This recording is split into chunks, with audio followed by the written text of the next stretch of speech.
Oui, nous sommes encore là. Soyez bénis, chers téléspectateurs. Nous vous saluons affectueusement dans le beau et précieux nom de notre Seigneur Jésus-Christ.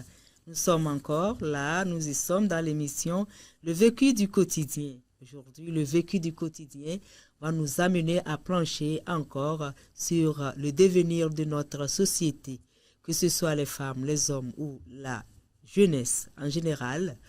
Nous sommes inquiétés et nous voulons toujours plancher sur ces thèmes pour pouvoir les cadrer. Nous étions avec les examens, après l'importance du diplôme, après nous nous sommes rendus à voir comment nous devons protéger nos âmes, c'est-à-dire notre héritage, nos enfants. Après, nous avons vu beaucoup de choses. Aujourd'hui, nous sommes là pour plancher sur un thème que nous jugeons important, car héritage intellectuel ou académique et spirituel d'ici 2050. Constat, c'est que nous sommes là et nous sommes en train de voir notre progéniture, notre héritage couler de nos mains. Que faire? Si nous nous taisons, notre silence est également responsable. Nous sommes responsables. Notre mutisme est responsable. Nous devons dire quelque chose à tous les niveaux. Alors ce soir, nous avons l'honneur de vous présenter un éminent homme de Dieu. Il est un écrivain, un évangéliste qui est avec nous. Nous allons lui donner l'opportunité de se présenter avant que nous puissions arriver dans le vif du sujet. Bonne arrivée, monsieur l'évangéliste. Oui, bonsoir, madame.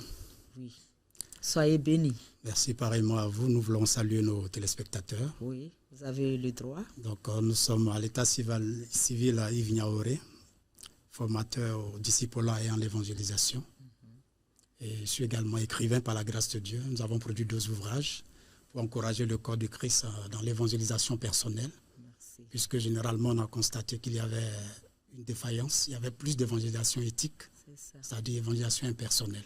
Éthique, E-accent aigu, T-I-Q-U-E, sans H, où les gens parlaient de l'amour de Jésus-Christ, de la puissance de Jésus-Christ, qu'ils n'ont pas expérimenté eux-mêmes. Donc on parle d'un Jésus qu'on n'a pas expérimenté, qu'on ne connaît pas. Donc nous voulons faire passer les gens de cette évangélisation éthique à une évangélisation émique, ou ce que nous avons expérimenté, comme les apôtres l'ont dit en 1 Jean 1, verset 1 à 3, c'est ce que nous expérimentons, que nous partageons dans la puissance du Saint-Esprit. Et cela se trouve dans le premier ouvrage, Que ton témoignage sauve une vie, que nous avons déjà produit. Le second ouvrage, c'est pendant le Covid, où Dieu m'a fait comprendre que l'Église n'était pas prête. Si la trompette sonnait, plusieurs chrétiens ne participeraient pas à l'enlèvement. D'où la rédaction du second livre, sous forme de roman. L'Église enlevée, les croyants s'interrogent, que nous recommandons vraiment à nos téléspectateurs de se procurer, parce que nous avons beaucoup de pédagogie à l'intérieur, évangélisation, vie chrétienne, mais aussi débat philosophique, théologie et sociologie, et nous terminons avec les NTIC pour notre époque. Donc c'est un ouvrage que nous recommandons fortement. Merci beaucoup, monsieur Niaoré, notre évangéliste écrivain. Oui, ça fait du bien d'avoir de ces personnes dans l'Église, parce que l'Église en a besoin. Nous en avons besoin pour vraiment préparer ce chemin que nous avons ensemble commencé pour aller jusqu'au bout. Oui, je veux dire le salut. Il ne sert à rien de moisir dans les églises des années et un jour se retrouver en enfer.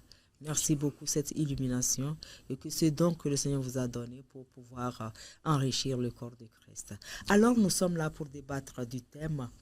Sans tarder, nous allons demander à l'évangéliste de nous faire les contours de ce thème, les définitions, je veux dire. Donc, bien sûr. Le thème « Quels héritages culturels et académiques pour nos enfants d'ici 2050 ?» C'est une très bonne thématique.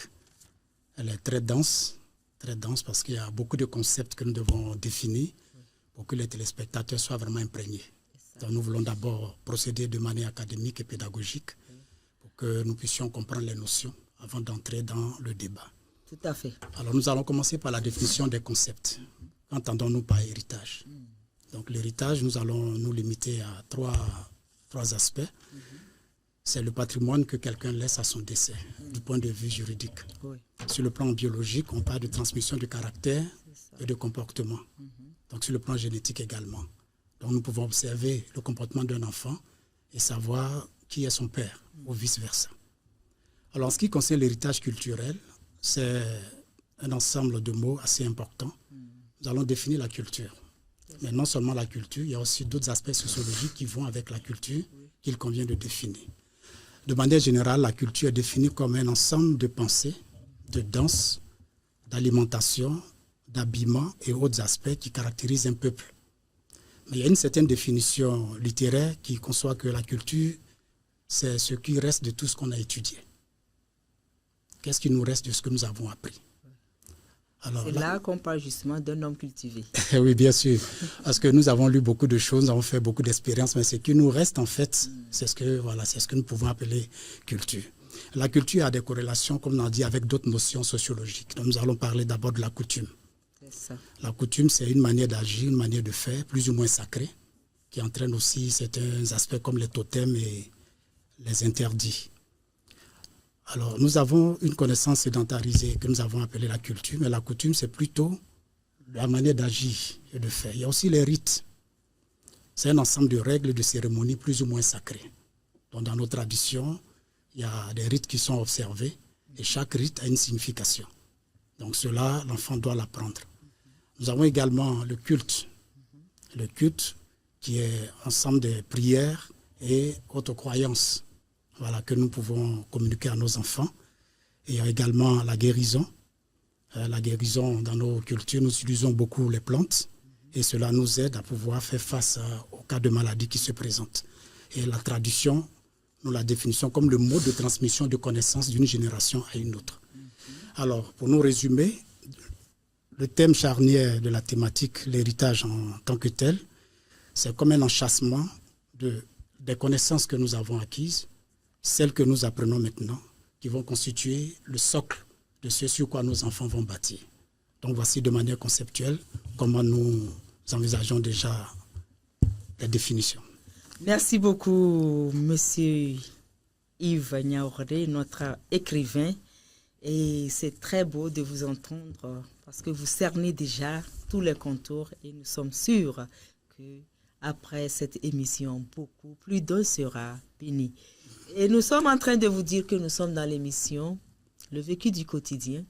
Et nous avons pour invité l'évangéliste écrivain Yves Niaouré, parce qu'il est de Campus pour Christ. En Côte d'Ivoire. Il est de Campus pour Christ en Côte d'Ivoire. Il est souvent aussi avec nous ici au Togo. Et si vous nous avez pris en route, notre thème, c'est quel héritage culturel et académique d'ici 2050. Alors, sans tarder, nous avons déjà connu les concepts, les contours de tous les mots qui forment ou qui sont formulés dans cette thématique. Alors, oui, pourquoi plancher sur une telle thématique? Notre société est déjà sur une plante glissante. Qu'on le veuille ou pas, nous le constatons. Alors, nous allons commencer par la jeunesse. Oui, sur le plan juvénile. Monsieur Yves. Oui, je crois que vous voulez faire allusion aux mots qui minent nos établissements scolaires, les mots nos qui universités minent. Et la jeunesse en général. Et quel défi? Oui, la délinquance juvénile. Alors nous pouvons définir la délinquance comme l'ensemble des infractions qui sont commises. Et la délinquance juvénile, quand ces infractions sont commises par un mineur. Nous parlons de délinquance juvénile entre les vols, les violences, les agressions sexuelles, les ports d'armes et autres. Mais cela est également puni par la loi, il faut le dire. Mais il y a des facteurs de risque. Pour que la jeunesse arrive à la délinquance, il y a certains facteurs de risque. Nous allons en citer 3. Il y a les facteurs individuels, tels que la grande impulsivité du jeune ou les complexes non canalisés. Voilà, quand l'enfant développe des complexes très tôt à bas âge et que les parents ne s'en aperçoivent pas, l'enfant développe cela et ça peut dégénérer. Il faut qu'il connaisse pour qu'il s'en aperçoive. Oui. On parle du complexe d'Édipe, par exemple, parce que c'est tous les parents. Par exemple, mon père qui est au village, il sait qu'à tel moment, à tel âge de mon enfant, est-ce qu'il y a ce complexe? Oui, nous pouvons observer parce que les parents connaissent mieux leurs enfants. Je pense que nous allons voir ça par la suite. Merci. Le deuxième facteur de risque, ce sont les influences familiales, les divorces des parents et aussi les violences conjugales. C'est ça, Donc, beaucoup d'enfants sont vraiment très affectés parce qu'avant que l'enfant n'arrive à la délinquance juvénile, il y a tout un conditionnement préalable. Donc quand les parents sont constamment en conflit et qui ne pensent pas à l'épanouissement psychomoteur de l'enfant, ils sont en train de mettre tous les ingrédients pour que l'enfant bascule dans la délinquance. Donc nous devons voir cela. Et la troisième influence est sur le plan social. Nous pouvons parler de la pauvreté des parents et les pères des enfants qui sont dans la délinquance. Comme le dit en 1 Corinthiens 15, 33, ne vous y trompez pas, les mauvaises compagnies corrompent les bonnes mœurs. Donc quand l'enfant sort du cadre familial et qu'il est dans un environnement qui est déjà négativement impacté, l'enfant peut subir et plonger dans la délinquance juvénile. Alors, donc nous disons que les enfants font partie d'un écosystème et ils ont 3 actes. Ils agissent en tant qu'acteurs, mais aussi en tant que metteurs en scène et en tant que spectateurs. Donc c'est une sorte de dynamique concentrique. Voilà, donc l'enfant a plusieurs fonctions. Il y a 2 adages dans l'approche psychologique de l'hérédité, souvent empruntés en relation d'aide, qui stipulent que tel père, tel fils, ou encore telle mère, telle fille. L'enfant est le père de l'homme. Oui. Voilà, donc là c'est toute une ouverture philosophique qu'on pourrait développer, mais sans absurdité, on pourrait se poser la question, qui est le responsable? Est-ce que l'enfant est le responsable du comportement de son père ou le père est la conséquence de ce qu'il a été étant enfant? Donc on peut débattre là-dessus. Mais par exemple, nous allons prendre le récit biblique de la Genèse. En Genèse chapitre 4, nous lisons l'histoire de 2 frères qui offrirent des sacrifices à l'Éternel. Caïn qui offrit le fruit de son champ et son jeune frère Abel qui offrit un bélier de bonne qualité. Et c'est ce sacrifice-là que Dieu agréa. Alors, frustré, Caïn fait partir son frère dans les champs, il se jette sur lui et il l'assassine. La question qu'on se pose, où est-ce que Caïn a appris qu'on doit assassiner son frère quand on a été frustré par une offrande que Dieu n'a pas agréée? Et vous allez voir que la 5e génération de Caïn va donner le personnage de Lémec. Lémec. Et là, nous sommes en Genèse toujours, dans le même chapitre, les versets 23 et 24. Je vous interromps, monsieur l'évangéliste. Oui. Vous avez dit où est-ce qu'il a appris cela? Oui. Oui, c'est une question que nous posons. La première génération, les premières personnes issues de la création, qui déjà sont imbibés, emportés par le meurtre, où ils ont appris cela. Oui, c'est une question qui mérite d'être répondue. Oui, nous allons y répondre, mais nous voulons progresser dans notre cheminement d'abord. Merci. Donc je disais, la 5e génération après Caïn, nous avons Lémec, les versets 23 et 24 du même chapitre. Lui qui assassine 2 personnes. Voilà, donc on passe du meurtre d'une personne à un double meurtre.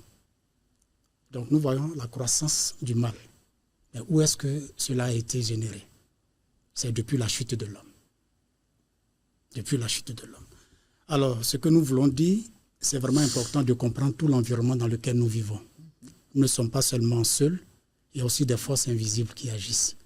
Et en tant que chrétiens, nous allons en parler un peu plus loin. Voilà. D'accord, merci beaucoup l'évangéliste. Si j'ai voulu faire cas de vous apostropher un peu pour que vous puissiez nous dire les causes de ce meurtre de la première génération, des premiers, du fruit de la création, c'est qu'un adage ou bien une assertion philosophique dit l'homme n'est bon, mais c'est la société qui le transforme. Et l'autre, Hobbes, de dire l'homme n'est méchant, mais c'est la société qui le rend bon. Dans ce cas d'espèce, Dieu nous a créés bons. Pourquoi maintenant le meurtre dans la première création? Oui, c'est ce que nous disons, nous ne sommes pas seuls. Quand nous faisons une démarche analytique du récit de la Bible en Genèse, nous avons l'explication en Apocalypse 12. Et nous avons également une bonne compréhension en Ésaïe 14 et Ézéchiel 28. Donc, la chute de l'homme dans le jardin d'Éden, c'est la conséquence de la guerre que Satan livre à l'humanité, puisqu'il s'est incarné dans le serpent qui a séduit Ève. Oui. Vous voyez. Donc, la première autorité que Dieu a donnée à l'homme, c'était de gouverner toute la création. Mais comme Satan a été déchu, Lucifer qu'il était, il est descendu avec un tiers des anges. Donc, son plan, c'était de détruire ce que Dieu avait établi.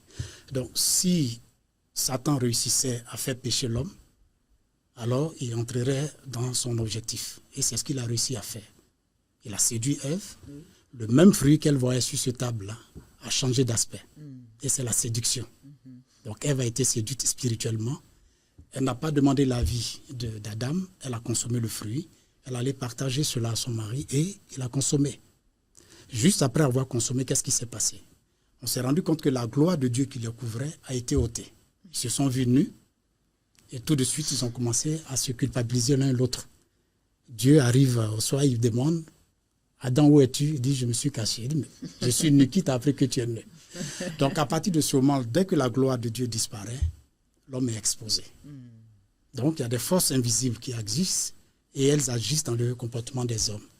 Et ce sont ces forces-là qui donnent de mauvaises pensées, puisque Satan n'agit pas directement, il passe toujours par un corps.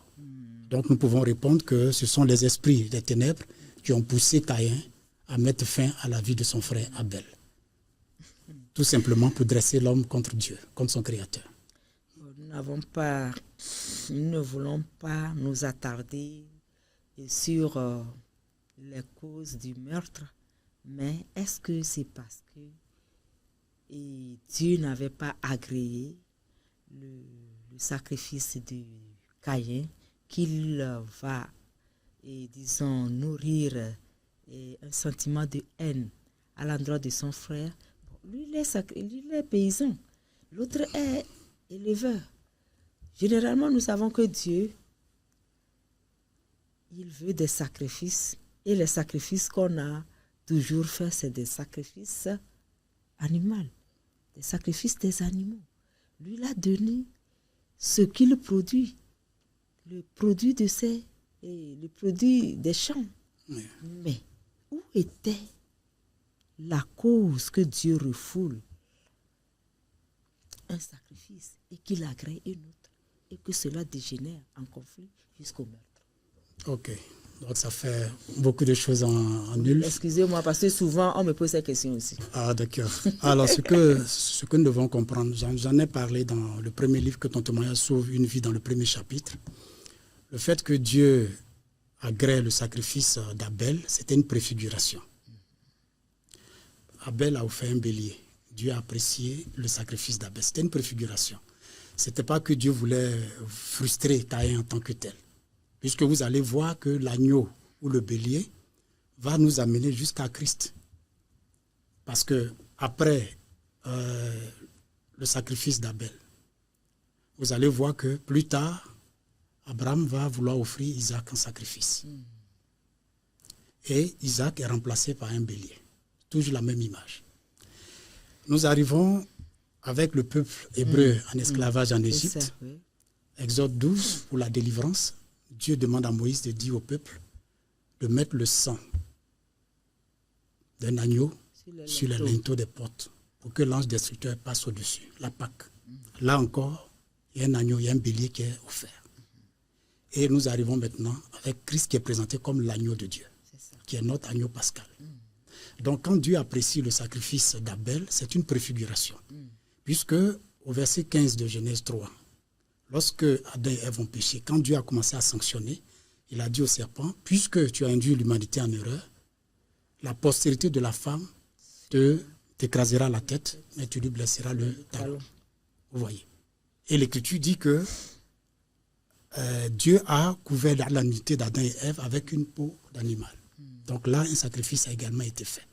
Donc le choix du bélier, c'était une préfiguration, ce que Caïn n'a pas compris. Alors Caïn, quand le sacrifice n'est pas agréé, il a son père qui était à ses côtés. Papa, pourquoi mon sacrifice n'a pas été agréé? C'était plus simple. C'est pourquoi dans certaines écoles de théologie et de psychologie, on parle du complexe de Caïn. Le complexe de Caïn qui arrive souvent avec les grands frères qui pensent que les petits frères sont mieux aimés qu'eux. Ça suscite une certaine jalousie souvent qui n'est pas forcément justifiée. Mais vous allez voir que l'amour de Dieu pour Caïn n'a pas baissé, puisque Dieu l'a protégé. Oui. Caïn craignait d'être assassiné. Dieu a dit non. Il a mis un signe sur Caïn, partout où on te verra, on ne t'assassinera pas. Donc l'amour de Dieu n'a pas manqué. C'est juste une parenthèse pour plus de lumière sur ces thématiques, ces conflits théologiques. Merci beaucoup. J'espère qu'une lumière a été jaillie sur cette zone d'ombre. Merci. Maintenant que nous sommes en train de progresser par rapport à tout ce qui se passe dans la société, nous avons parlé de la délinquance juvénile, mais personne n'ose lever un petit doigt. L'échelle des indifférences s'accroît. Les gens sont là. Est-ce que c'est parce que nous pensons que, comme le dit Chinois Achebe, le monde, comme il va, tout change et nous devons vivre avec notre temps, c'est ça? Ok. Nous ne voulons rien dire. Oui, je voudrais revenir sur quelque chose que vous disiez tantôt concernant les courants de pensée que vous avez évoqués. Oui. Sur le fait que l'homme n'est bon, que c'est la société qui le transforme. En fait, les philosophes n'ont fait que plagier la Bible. Voilà, Ecclésiaste 7, 29 dit quoi? Dieu a fait l'homme droit, mais il a cherché beaucoup de détours. Voilà, donc ils ont essayé de reproduire la pensée biblique. Donc en réalité, les philosophes n'ont rien inventé, puisque le plus grand des philosophes, c'est Dieu lui-même. Merci. L'auteur de la sagesse. Merci. Alors, il faut dire que la délinquance juvénile entraîne souvent l'école missionnaire. Je voudrais qu'on puisse en parler avant de venir sur l'indifférence. Oui, l'école missionnaire, c'est vraiment bien que nous puissions nous y attarder, parce que nous en avons souffert dans nos établissements quand on était plus jeunes. Ceux qui s'absentaient étaient vraiment sanctionnés. Donc ce serait bien qu'on parle aujourd'hui. Est-ce qu'en 2025, l'école missionnaire est perçue comme nous le percevions à notre époque? Donc j'aimerais que nous puissions nous étendre un peu là-dessus, si vous permettez. Si vous permettez. Oui. Ok, donc l'école missionnaire, l'approche philosophique que nous allons prendre, nous allons démarrer par l'étymologie et l'historique. Donc, dans buissonnaire, nous avons l'expression buisson, qui est un nom, un nominatif, un substantif qui signifie brousse ou une touffe d'herbe. Mais cela remonte à l'époque de Martin Luther. Puisque au XVe et XVIe siècle, nous savons que l'Église catholique avait une même mise sur l'éducation et sur la religion. Donc, Martin Luther, qui était l'une des figures de proue de la Réforme, a estimé que la Bible devait être interprétée de manière plus libre. Donc, sentant réellement le besoin de partager la connaissance biblique au public et voyant la menace de l'Église catholique, lui et ses pairs réformateurs se sont retrouvés dans des buissons, dans des campagnes pour enseigner la parole de Dieu. Donc, ça se faisait dans la clandestinité. C'est de là qu'est partie la notion buissonnaire, puisque c'était l'enseignement théologique dans les buissons, dans les brousses, dans les champs. Donc, c'est de là qu'est partie l'expression école buissonnaire. Alors, mais il y a aussi une autre signification. C'était quand même pour le bien. Eux, oui. Ils n'ont pas pris ça sur le côté où les enfants aujourd'hui le prennent. Non. En fait, nous voulons parler de l'historique, de manière étymologique. C'est là-bas que ça a été pris. Donc, l'Église catholique a qualifié cette école-là de buissonnaire, c'est-à-dire une école cachée, qui n'était pas officielle. Qui se fait sous les boussons. Voilà, dans les champs, etc. Mais c'était pour fuir le contrôle du système d'alors. C'est ça. Voilà. Maintenant, il y a une adaptation qui a été faite en ce qui concerne les enfants qui quittent les salles de classe pour aller cueillir des fruits dans les champs, etc. Et plus tard, il y a l'expression sécher les coups qui s'est aussi agreffée. C'est-à-dire quand les étudiants ou les élèves ne veulent pas participer à un cours, ils sèchent le coup, l'expression, voilà, il a séché un coup. Ça aussi, c'est rentré dans l'expression de l'école missionnaire. Mais nous voulons noter qu'il y a une interaction entre l'éducation et la clandestinité. Voilà, entre l'éducation et la clandestinité, et c'est bien de pouvoir en parler. Les écoles clandestines en France, par exemple, se sont multipliées jusqu'à ce que l'État se sente obligé de mettre un terme en supprimant les écoles missionnaires. Mais à l'époque, l'école était réservée aux enfants des nobles. Oui. Donc les classes clandestines étaient faites pour aider la majorité des enfants à avoir accès à la connaissance. Donc finalement, l'État français a décidé d'ouvrir la connaissance à toutes les classes d'âge et à toutes les couches sociales.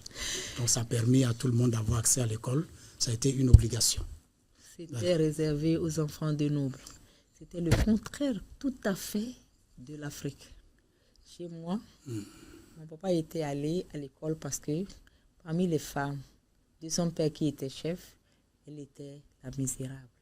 Donc pour la punir, il fallait que on envoie son enfant à l'école pour qui ne cultive pas, qu'elle mange. Merci. Bon, ça, ce sont les faits culturels qu'on peut toujours c'est les traits culturels. Discuter. Ouais. C'est juste pour dire que ailleurs, c'était les enfants des pauvres qu'il fallait punir et les amener à l'école, alors que là où l'école est née, c'était les enfants des nobles. Okay, c'était la noblesse, la classe noblesse. Bien sûr, au niveau de plusieurs champs culturels. Alors, nous voulons aussi parler des implications culturelles de l'expression « faire l'école missionnaire ». C'est important pour nous parce que c'est une forme de métaphore. Quand on parle de l'école missionnaire, c'est une forme de métaphore aujourd'hui parce que ça ne correspond plus à la dynamique de début. Puisque aujourd'hui, on n'est pas forcément obligé d'aller dans une école traditionnelle. Comment est-ce que la peinture a gagné? Ou la plastique, ou la musique et la chorégraphie. C'est des gens qui n'étaient pas forcément dans des classes. Mais ils ont découvert qu'ils avaient des talents en eux qui devaient faire valoir. C'est ça. Donc ils apprennent à danser à leurs amis. Et quand il y a une répétition qui est faite ou une prestation qui est faite, les gens apprécient. Donc certaines universités ont réfléchi, ils ont observé, ils ont fait une approche sociologique, ils ont dit mais attention, c'est un fait culturel assez important. Nous allons l'adopter et nous allons le transformer en cours académique. Donc aujourd'hui, il y a des écoles d'instituts d'art, que ce soit pour la danse, que ce soit pour l'art plastique, que ce soit pour la musique. Donc tout n'est pas parti des 4 murs de l'école. Il y a une connaissance qui est en dehors des 4 murs, qui a été récupérée par les intellectuels pour en faire des cadres formels aujourd'hui. Voilà, donc voici encore une autre approche de la notion d'école missionnaire qui donne beaucoup plus de liberté à la créativité. Voilà, la créativité. Voilà. Ok, nous pouvons maintenant revenir à... Nous étions sur notre question, les échelles des indifférences. Comment est-ce que le monde ou la société ferme les yeux ou n'ose lever le doigt et s'agrandit? Bon, est-ce qu'on peut réellement parler d'indifférence? Est-ce qu'on peut réellement parler d'indifférence? Parce que nous devons d'abord situer les différentes responsabilités par rapport à l'horizon 2050. Si nous voulons établir un organigramme structurel des univers scolaires et académiques, on pourrait par exemple scinder cela en 4 étages. Le premier étage serait les gouvernants qui doivent laisser un héritage dans la vision de l'animation sociale dynamique. Comment faire pour que la société sociale dynamique, voilà, que chaque acteur de la société se sente important, impliqué, qu'il ne soit pas exclu d'un système particulier. Parce qu'aujourd'hui, il y a beaucoup de plaintes, beaucoup de crises, parce qu'on se sent exclu par un certain système. Donc, à l'horizon 2050, il faudrait que nos dirigeants réfléchissent sur comment intégrer toutes les valeurs, toutes les compétences, puisque personne n'est idiot. On est forcément moralement utile quelque part. Donc ça, c'est par exemple ce que nous pouvons dire au niveau des dirigeants. En ce qui concerne les éducateurs et enseignants, il y a un héritage académique productif et inclusif à laisser. Vous voyez, aujourd'hui, nous parlons plus de créativité. Il y a des talents qui sont mis en exergue. Les écologistes luttent contre la pollution, mais vous allez voir qu'il y a de jeunes artistes aujourd'hui qui prennent les bouteilles vides que les gens jettent dans les poubelles, qui les récupèrent et qui en font des objets de décoration. Ça, c'est la créativité. Bon, des années passées en arrière, on aurait pu dire bon, qu'ils n'ont rien à faire, ils se prenaient avec une bouteille et on pouvait se moquer d'eux. Mais il y a un élément qui est passé sur une chaîne de télévision où un jeune homme a observé et pour assainir l'environnement, il allait récupérer toutes ces bouteilles vides et il en a fait des objets de décoration. Mais c'est extraordinaire. Vous voyez qu'on doit créer un système où tout le monde participe. Personne ne doit être en dehors du système. Et la troisième échelle, ce sont les parents géniteurs ou les éducateurs, les tuteurs éducateurs, qui doivent laisser un héritage culturel, familial, d'éducation réussie. Donc c'est un combat que nous devons mener, parce que l'être humain est complexe. Donc nous devons nous assurer que nous donnons le maximum de ce que nous pouvons à nos enfants, puisque c'est ça le sens de l'éducation, ex ducere. Donc conduire l'enfant de son enfance jusqu'à l'état adulte pour le réinsérer qualitativement dans la société. Et cette éducation-là doit être réussie. Et enfin, il y a les enfants eux-mêmes qui doivent bénéficier d'un héritage familial et personnel qu'ils vont acquérir selon la discipline qu'ils auront eux-mêmes développée. Parce qu'il y a des enfants qui reçoivent difficilement la discipline. Vous allez voir que dans une famille ou même dans une classe, l'enseignant donne le cours, mais les élèves réagissent différemment. Les parents donnent pratiquement la même éducation aux enfants, mais il se trouvera 1 ou 2 enfants qui ont un comportement différent. Vous voyez, donc il y a cette spécificité-là qui doit être prise en compte. Alors, donc si l'on veut parler d'échelle d'indifférence, par exemple, par rapport aux différents centres d'intérêt que nous avons évoqués. Alors, on parlerait d'un manque de confiance au niveau des enfants, un manque de confiance en soi, un manque de responsabilité morale et sociale au niveau de certains parents. Et au niveau des dirigeants, on pourrait parler d'un manque de vision panoramique de gestion sociale. Parce que quand nous dirigeons et que les choses n'avancent pas, ou qu'on n'arrive pas à faire bénéficier à la jeunesse de toutes les opportunités qui s'offrent aujourd'hui, c'est un manque de vision. C'est un manque de vision. Alors, l'indifférence notoire des enfants, est-ce qu'on pourrait en parler? Peut-être que les enfants se trouvent dans une situation d'insouciance jusqu'à ce qu'une sanction survienne. Parce que le délinquant, dans sa psychologie, il est dans un environnement où tout lui est permis. Parce qu'il se dit qu'il a raison d'être violent parce qu'il se sent agressé. Il y en a qui en veulent à la société. Mais c'est dans les échanges que nous avons avec eux qu'on comprend que c'est la conséquence d'une blessure affective. Les blessures émotionnelles. Oui, les blessures émotionnelles qui n'ont pas pu être guéries et qui poussent vraiment certains enfants à l'excès. Et comme vous l'avez dit, les complexes. Oui. Quand les complexes n'ont pas été canalisés et corrigés, que ça se développe, c'est vraiment difficile pour la société. Alors, l'indifférence notoire des parents, si nous devons en parler, nous pensons que ça sera difficile pour un parent d'être indifférent à la situation de la délinquance juvénile, surtout que quand son enfant est impliqué. Donc, c'est sa première responsabilité. Donc, le père ne peut être indifférent à la situation de son enfant, à moins qu'il ait régné l'enfant. Or, ce serait difficile qu'un père rénie son propre fils.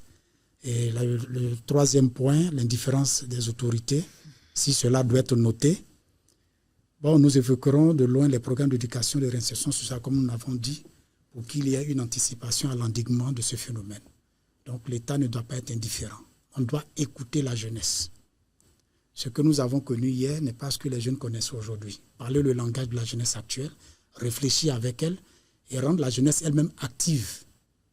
Donc, la connaissance n'est plus comme un professorat où l'enseignant est là à la chaire, il dispense un savoir que tout le monde reçoit. Nous devons rendre l'éducation assez participative. Le donner, le recevoir. Voilà, amener les enfants à réfléchir, voilà, et comment nous pouvons les aider. Dans ce cas, l'enseignant n'est qu'un catalyseur et ce sont les enfants eux-mêmes qui définissent ce qu'ils voudraient devenir. Et nous ne faisons que les canaliser. Donc, je pense que ça pourra apporter un plus. C'est ce que nous pouvons dire. C'est très intéressant et ça nous fait beaucoup réfléchir. Nous sommes tous responsables de tous. Que le Seigneur nous aide. Oui, nous sommes là, toujours dans notre émission Le Vécu du quotidien.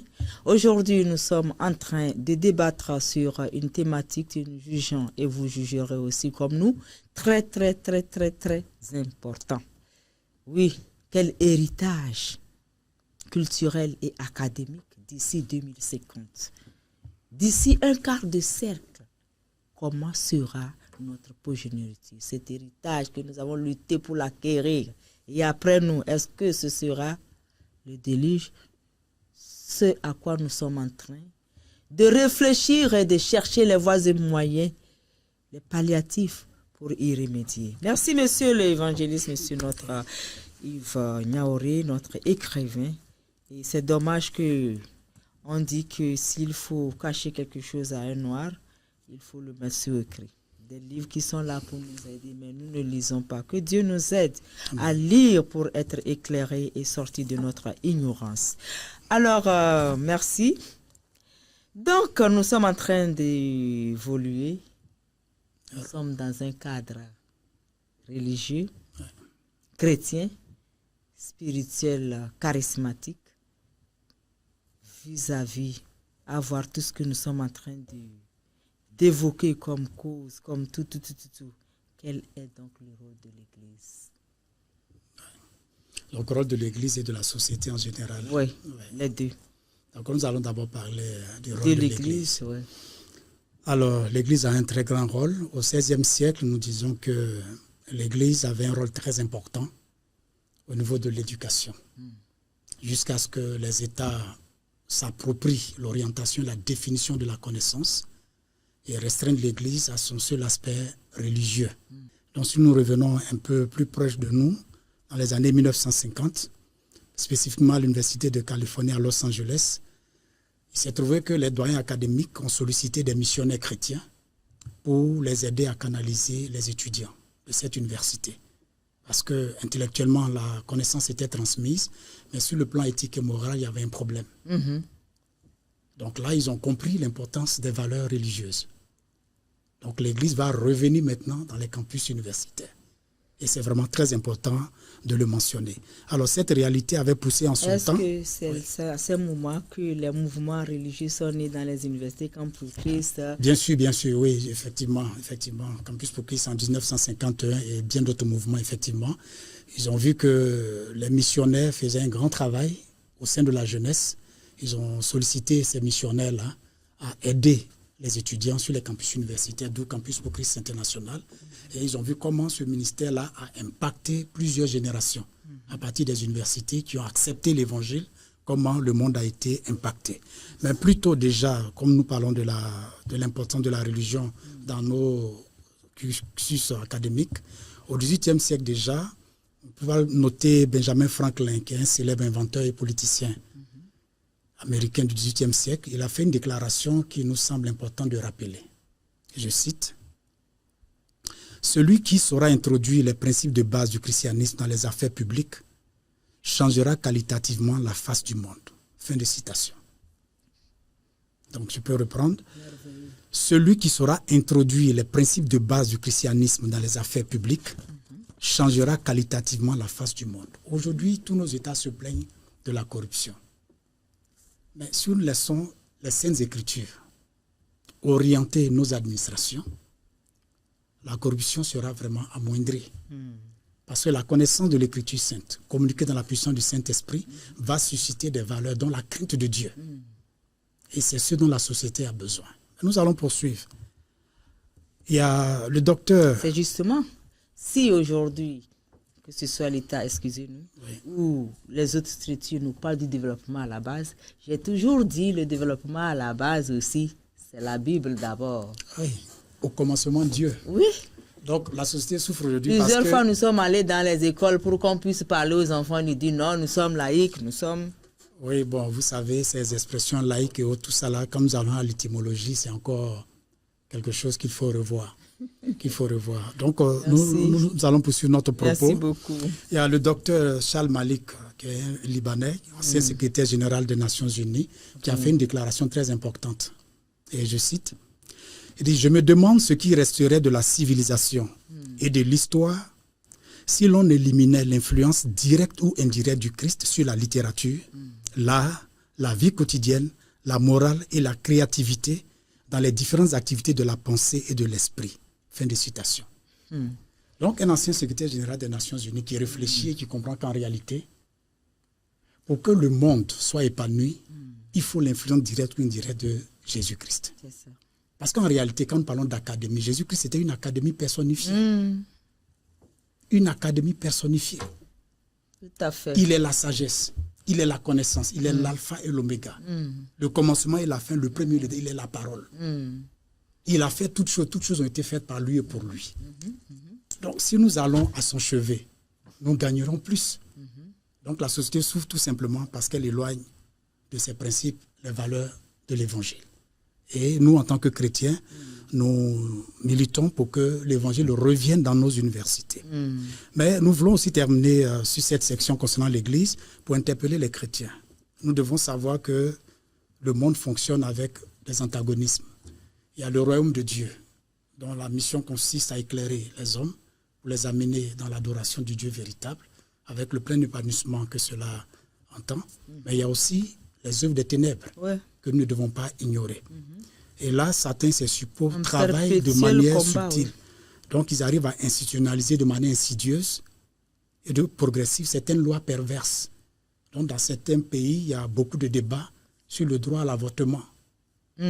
Alors, si vous ne voulez pas avoir d'enfant, qu'est-ce qu'on fait pour ne pas avoir d'enfant?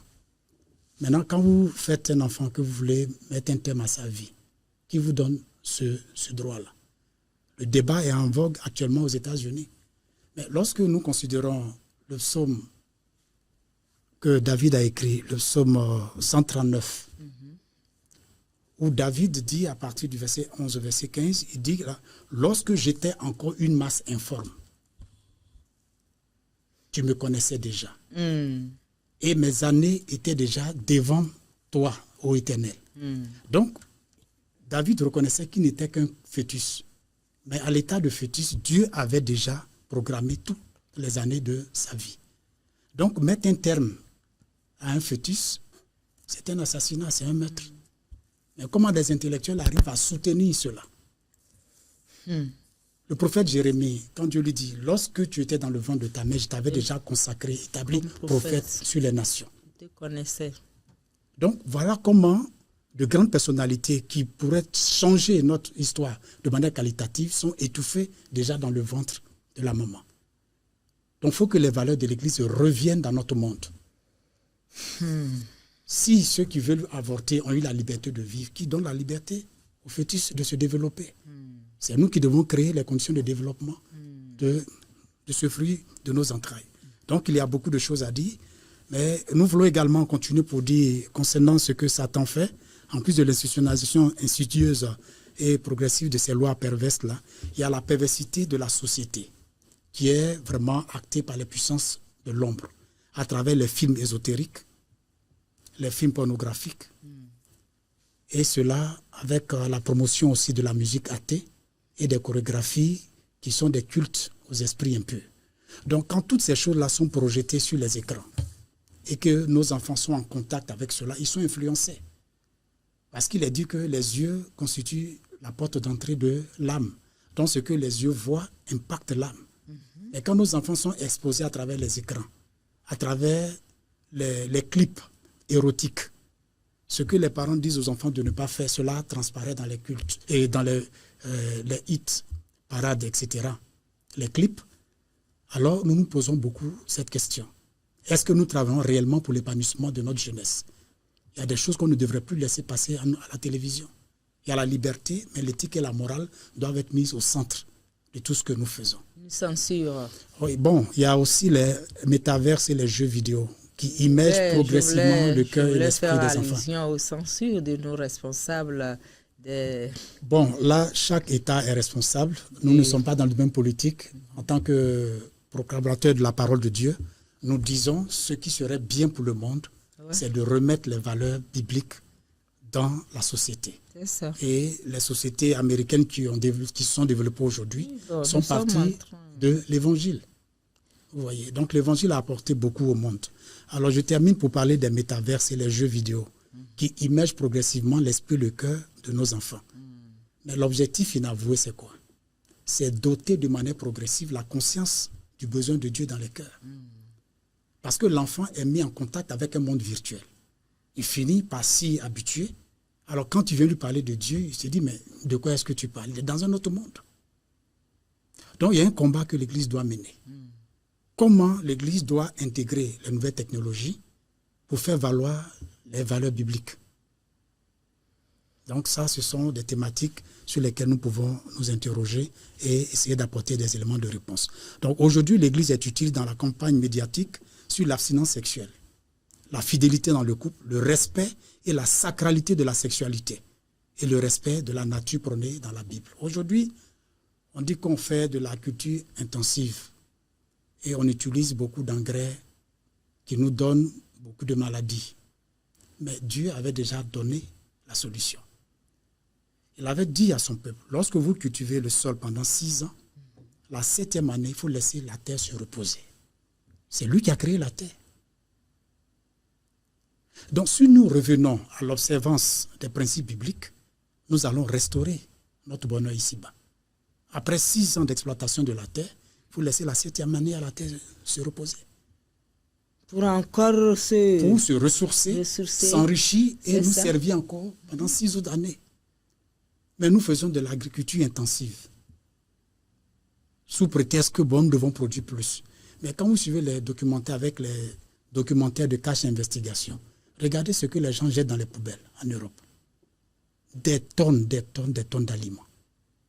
Et il y a plusieurs régions dans le monde qui ont besoin de manger. Il y a des localités où manger une fois par jour, c'est un luxe. C'est un problème. Mais eux, ils gaspillent. Donc de quelle culture intensive on parle? Donc si nous revenons aux Saintes Écritures, nous allons adapter notre agriculture et respecter l'environnement. Donc il y a vraiment beaucoup à dire. Mais nous voulons maintenant passer au rôle de la société. Alors, chaque acteur de la société doit s'évertuer à intégrer les valeurs éthiques et morales, parce que c'est un combat qui nous concerne tous. Ce que nous pouvons dire dans les programmes pour aider la jeunesse, nous pouvons revenir sur certaines habitudes que nous avons eues les années ou les décennies passées, les cours d'éducation civique et morale dispensés par des éducateurs modèles. Parce qu'il ne s'agit pas de dire faites ce que je dis, mais ne faites pas ce que je fais, non. Du point de vue biblique, nous voulons que les éducateurs soient des exemples. Et c'est très important.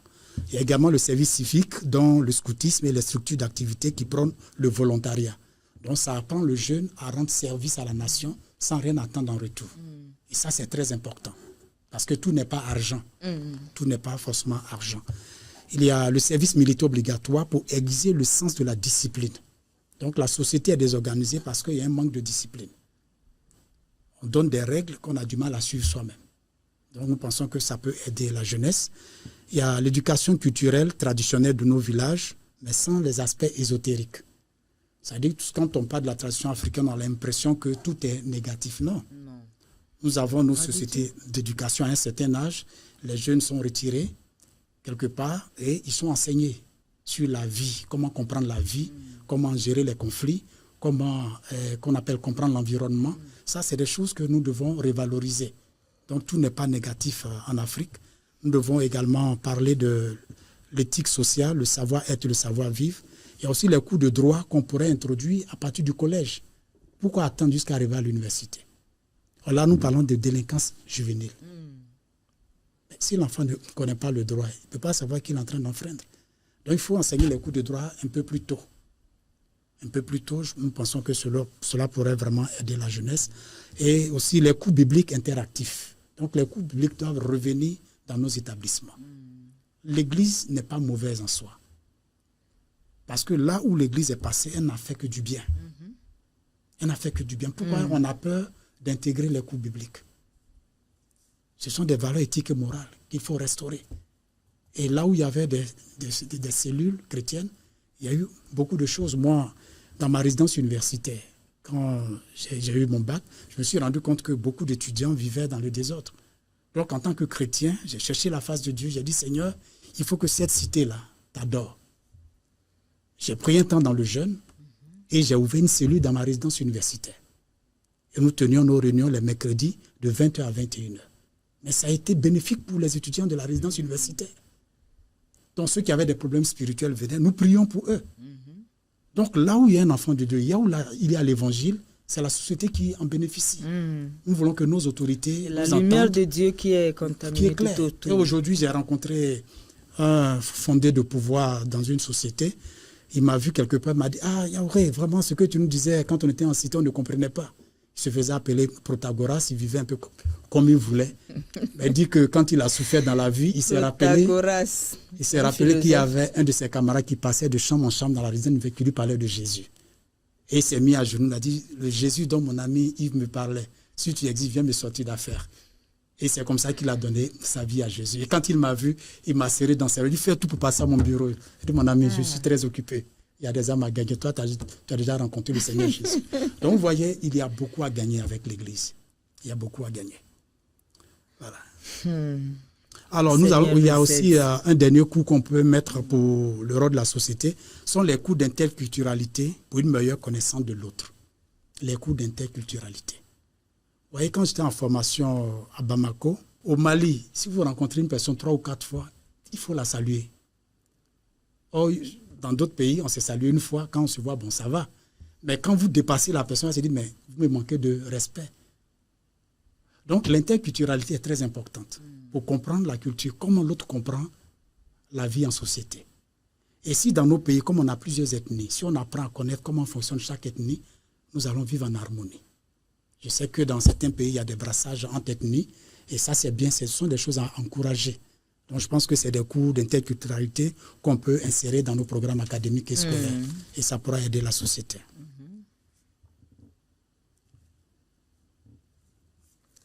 Nous abondons sur la seconde question, oui.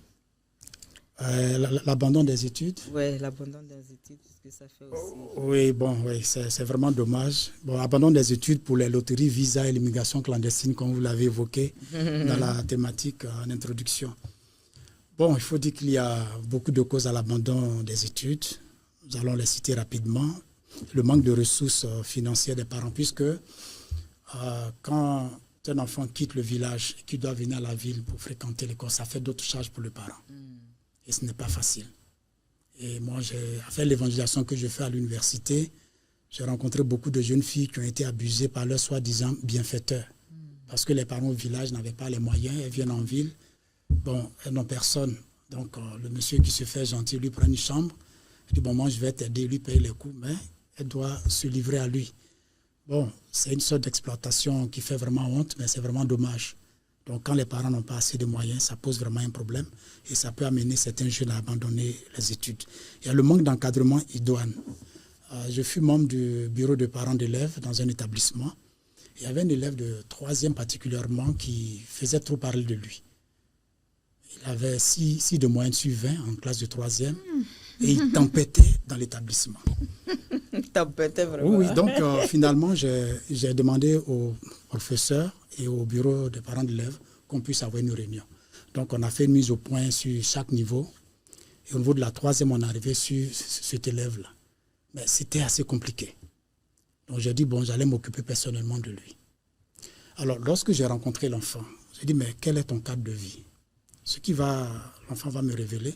L'enfant vivait avec sa grand-mère. Ses parents ont divorcé. Le père travaille, la mère travaille. Ils sont bien salariés. Le seul contact que l'enfant a avec son père, c'est une enveloppe chaque fin de mois. Il vient lui tendre une enveloppe pour le mois. L'enfant avait 2 répétiteurs. Mais malgré cela, il avait 6 de moyenne. Donc, quand j'ai écouté le témoignage de l'enfant, je lui ai dit, tu vois, je sais que tu es aigri parce que tu manques d'affection. Il a commencé à pleurer. Il dit, je ne connais pas mon papa, je ne le vois pas. Quand il vient voir ma grand-mère, c'est pour lui laisser une enveloppe. Et il est parti. Maman s'est remariée. Donc, vous voyez ce vide affectif. Donc, ça a même poussé cet élève à avoir une copine dans la classe. Donc, comme je faisais des tours dans les classes, donc j'ai donné un enseignement avec le temps de prière, ils ont arrêté. Et chaque élève a pris un engagement de se lancer dans l'abstinence sexuelle, de réussir à l'examen et d'avoir les diplômes avant d'envisager la vie sexuelle. Donc j'ai tous ces courriers-là avec moi. Donc quand j'ai parlé avec cet élève, je lui ai dit, tu vois, ton papa, il a déjà fait sa vie. Toi, tu as toute une vie à construire. L'enfant a dit quelque chose qui m'a choqué. Il dit, papa, excusez-moi. Mais depuis quelques semaines, je suis en train de réfléchir. Je cherche une opportunité pour poignarder mon père. Un élève de 3e. Il avait grossi le cœur.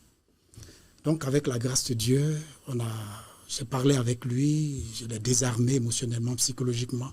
J'ai dit, bon, je vais m'occuper de ton encadrement. Laisse les 2 répétiteurs, moi-même, je vais t'encadrer. Bon, on était malheureusement en fin d'année. Il ne restait qu'un mois et demi. Bon, comme j'ai fait l'enseignement aussi, donc j'ai encadré l'enfant. Et à la surprise générale, l'enfant a été admis au BPC avec une excellente moyenne. Tout l'établissement était surpris. Donc, comme bon, la famille devait aller dans un autre pays, il m'a laissé un courrier. Il dit, quand je vais finir mes diplômes universitaires, je vais chercher à vous recontacter. Donc, c'était la joie que j'avais. Comment Dieu a fait sortir un enfant de la crise émotionnelle qu'il vivait pour pouvoir étudier. Qu'il avait. Oui, la haine. Ses parents. Donc, souvent, les parents pensent que tout se résume à l'argent. Mais il y a les liens affectifs qui sont très, très importants. Alors, ce qui peut amener l'enfant aussi à abandonner l'école, il y a la mauvaise compagnie. Avec les grossesses précoces, le tabagisme, l'alcoolisme, on l'étudie en 1 Corinthiens 15, 33, les mauvaises compagnies corrompent les bonnes mœurs. Donc là aussi, c'est un problème que nous avons réussi à régler. Dans cet établissement, il y avait un fumoir à côté, il y avait un dépôt de boissons, il y avait un cyber. Donc avec les parents d'élèves, on a discuté, nous sommes allés voir les propriétaires et ils ont fermé. On a dit, il y a un établissement qui est à côté, ça agit négativement sur les enfants. Ça n'a pas été facile, mais Dieu nous a fait grâce, on a réussi. Dans le même établissement, il y avait 4 enfants qui étaient adonnés à la drogue, donc qui devaient être exclus. Et l'enseignant, le responsable de l'établissement a dit, bon, nous allons les confier à la gendarmerie, mais vous allez alourdir le problème. Ils ont déjà une difficulté avec la dépendance. Vous allez les enfermer. Ça fait une double prison. Je dis, mais qu'est-ce que vous... Oui, mais Voilà, Oh là là. quelqu'un qui est déjà prisonnier de la toxicomanie, vous voulez le mettre en prison, vous allez régler quel problème? Il a dit, bon, qu'est-ce que vous me proposez? Il dit, bon, donnez-moi du temps, donnez-moi quelques semaines, je vais parler avec les enfants. Donc, j'ai parlé avec les enfants, il y avait une fille parmi eux, j'ai demandé à voir leurs parents. Il y a 3 parents qui sont venus, le 4e n'est pas venu. Donc, j'ai échangé avec eux pour voir où est-ce qu'ils avaient découvert la drogue, etc. Mais c'était dans le quartier, dans l'environnement. Donc, on a travaillé par la grâce de Dieu. Sur les 4, il y a 3 qui ont été admis. Bon, le 4e élève, on n'a pas pu sauver la situation parce que c'est à la maison que l'enfant a découvert la drogue. Et le père a refusé de venir. Donc, après, on n'a plus vu l'enfant. Mais les 3 autres ont été sauvés. Vous voyez. Donc, il y a vraiment du travail à faire. Ce parent-là qui laisse découvrir de la drogue par son intermédiaire, son billet, l'enfant, comment il veut que cet enfant évolue? Bon, ça, c'est un autre débat. Alors, nous allons poursuivre avec les attaques mystiques. Ça amène beaucoup d'enfants à abandonner les études. Souvent, on se pose la question, mais cet enfant, il est intelligent, mais il n'a pas réussi. Donc, dans cet ouvrage que ton témoignage sauve une vie, au chapitre 2, je raconte ma propre expérience. Oui, je l'ai lu. Vous l'avez lu, voilà, ou ma propre sœur. Parce que, bon, je crois qu'elle s'est arrêtée en classe de seconde. Donc, pour elle, plus personne ne devait réussir dans la famille. Je lui ai demandé, mais quel est le problème? Elle dit, non, puisqu'elle n'a pas pu réussir, personne ne doit réussir. Et figurez-vous, elle prenait mes habits et mes documents, les envoyait chez des marabouts pour envoûtement. Et j'étais en classe terminale quand elle m'a dit que tu ne passeras pas la classe terminale. Et Dieu faisant bien les choses, c'est l'année où je me suis réellement donné au Seigneur. J'ai confié le sujet à des frères qui priaient pour moi. Madame, nous sommes allés à l'examen du bac. J'étais en série A2. Heureusement pour moi, la première journée, c'était la philosophie et l'histoire géo. À l'époque, la philosophie était au coefficient 7. J'ai fini la composition du matin. L'après-midi, la composition d'histoire géo, madame. Je lis le sujet, je le traite au crayon. Je veux le reporter au bic. Je suis immobilisé sur la table comme ça. Je ne peux plus bouger. Et le temps s'écoule. Je regarde l'examinateur, me voit, mais ne comprend pas ce qui se passe. Comme si une force m'avait scotché sur mon banc. Je priais intérieurement. Madame, c'est à 10 minutes de la fin que j'ai pu me libérer. Qu'est-ce que je pouvais faire en 10 minutes? Donc, ce que j'avais fait au crayon, je l'ai mis dans un truc. J'ai rempli, j'ai mis mon nom et j'ai déposé le papier. Mais les jours qui ont suivi, j'ai fait une insomnie. Je ne dormais pas les nuits. Jusqu'à la dernière journée. Nous avons fini la composition, je crois, un jeudi ou un vendredi. J'ai fait 10 jours sans sommeil. L'attaque était très sérieuse. Mais comme les frères priaient pour moi, donc Dieu m'a visité et j'ai été libéré de tout cela. Et le miracle de Dieu, c'était une année où le bac était très difficile et je fus admis d'un coup. Donc quand je suis arrivé à la maison, j'ai informé la famille que je suis admis, elle est tombée, elle s'est écroulée. Commencé à tomber en transe. C'est là que j'ai compris que Dieu avait mené le combat. Donc c'est bon, c'est assez triste, mais il faut dire qu'en Afrique, nous avons ce problème. La sorcellerie. Et dans les établissements, je rencontre beaucoup d'étudiants qui sont confrontés à ce problème. Quand ils sont en salle de classe, ils oublient. Mais dès qu'ils sortent, c'est là qu'ils se rappellent les bonnes réponses. Mais avec l'évangile, nous pouvons apporter des éléments de réponse. Donc, merci beaucoup, vraiment, vraiment, vraiment. Nous sommes obligés de... Oui, nous allons nous arrêter là. Ok, d'accord. Bon, donc, continuez la fin et puis avant de... qu'on passe à autre chose. D'accord, d'accord. Oh, il y avait aussi la non-employabilité des aînés diplômés. Donc, ça décourage les jeunes. Dans une semaine comme ça, on va continuer. Continuez aussi. Ok, voilà. Donc, la non-employabilité des aînés diplômés, le manque de vision. Ah bon, mes grands font leur diplôme mais ils ne travaillent pas. Pourquoi moi je dois aller à l'école? Donc, il y a le découragement. Il y a aussi l'inadaptation des adolescents et jeunes au système éducatif, une mauvaise orientation. On ne tient pas trop compte des capacités réelles de l'enfant et on l'oriente après, il se rend compte que ce n'est pas réellement ce qu'il voulait faire. Et enfin, nous avons noté la mentalité de l'argent facile via les réseaux sociaux. Voilà, c'est aussi des facteurs qui amènent les élèves et étudiants à abandonner l'école et pour s'adonner à la loterie Visa dont nous allons parler un peu plus tard. Oui, nous allons parler un peu plus tard. À cause du temps, nous allons faire cette émission en 2 étapes parce que c'est très important. Ce qui reste aussi, la responsabilité de chacun pour remédier à cela, c'est très important. Nous sommes tous responsables du mal qui nous ronge comme une carie dans les os. Parce que si tu penses que ce n'est pas encore à ta porte, demain ça peut arriver aussi.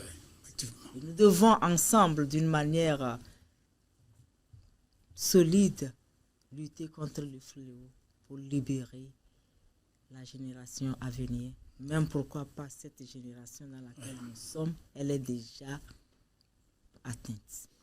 Et c'est de notre devoir de tout faire pour que vraiment nous puissions apporter un salut à ceux qui viendront après nous. Qu'après nous, cela ne soit pas le déluge. Dieu nous a fait grâce, nous a donné biologiquement ou par adoption des enfants. Nous devons quand même songer à ces enfants pour que après nous, que la race humaine, l'espèce humaine continue de vivre. Espérons Merci vivre. beaucoup. Votre dernier mot, si vous en avez pour des conseils pour cette première partie d'abord. Alors, ce que nous pouvons dire de tout ce qui précède, c'est que la société va mal, tout simplement parce qu'elle a décidé de s'affranchir de l'autorité de Dieu. Et l'Église est là comme la lampe et la lumière.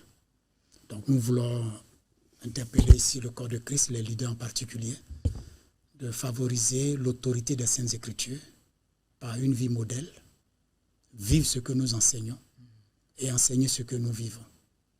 Et quand les fidèles verront notre mode de vie, ils verront nos témoignages dans la vie réelle, ils seront encouragés. Comme ce fut le cas des apôtres du Seigneur Jésus qui ont été appelés chrétiens. Parce que les gens ont vu qu'ils vivaient comme leur maître. Donc que les leaders soient des modèles. La jeunesse également a une responsabilité. La Bible est à portée de tous. Si nous lisons la Bible, comme j'ai eu à le faire dans ma chambre d'étudiant, dans ma conversion, je prenais 2 à 3 jours de jeûne. C'est ça. Non pour demander à Dieu de me donner du matériel, mais pour lire les Saintes Écritures.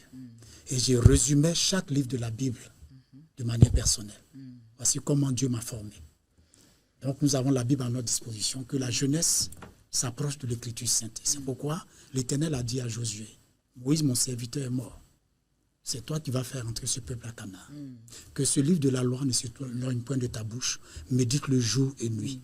Josué 1:8. Afin que tu aies du succès dans toutes tes entreprises. Tu t'entreprendras. Vous voyez. Et dans les psaumes, le psalmiste dit quoi? Dans le psaume 119, versets 9 et 11. Comment le jeune homme rendra-t-il puis son sentier? C'est en se dirigeant d'après ta parole. Le verset 11. Je sais ta parole dans mon cœur afin de ne pas pécher contre toi. Et dans le psaume 119, 105, ta parole est une lampe à mes pieds, une lumière sur mon sentier. Donc revenons à Dieu au travers de sa parole. Laissons le Saint-Esprit nous façonner. Soumettons-nous à Dieu. Que l'Écriture soit notre boussole. Et Dieu nous bénira. Et Dieu nous bénira. Que puisse le Seigneur arroser cette parole dans les cœurs des uns et des autres. À chaque degré, à chaque rang respectif, à chaque, je ne vais pas dire département, à chaque couche sociale, que ce soit les jeunes filles, jeunes garçons, les adolescents, les femmes, les hommes, nous sommes tous dedans. Que le Seigneur nous aide à changer, pas changer ce monde, mais changer certaines attitudes qui compromettent à notre évolution.